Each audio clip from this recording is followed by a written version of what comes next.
नाटक सुरू झाल्यापासून एक साधारणपणे एक 3 ते 5 मिनिटात असं प्रत्येक नाटकात माझ्या अशी एक जागा असते की त्या जागेवर किती लाफ्टर येतो त्याच्यावर पुढचं नाटकाची गती ठरते. अच्छा.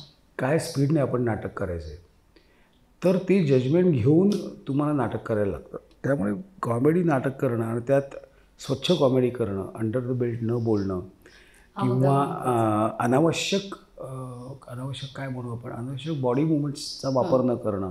बॉडी मुवमेंट्सचा वापर करावा लागतो, मी नाही म्हणत नाही, पण जिथे खड्डा आहे तिथे करा. अच्छा. म्हणजे मी नेहमीच असं म्हणतो की नोबडी इज 100% परफेक्ट. 100% बरोबर कोणी नाही, लेखकापासून ते आमच्या बस ड्रायव्हरपर्यंत. त्यामुळे कुठेतरी काहीतरी एक असा खड्डा राहिलेला असतो की नाटक थांबतं किंवा रेंगाळतं किंवा बोर होतं. अशा ठिकाणी कलाकार साधारणपणे बॉडी लँग्वेजचा वापर करतात. मग बॉडी लँग्वेजचा वापर कुठे करायचा हेही समजायला हवं. त्यामुळे विनोद करणं किंवा विनोदी नाटक करणं हे अतिशय अवघड आहे असं माझं स्पष्ट मत आहे.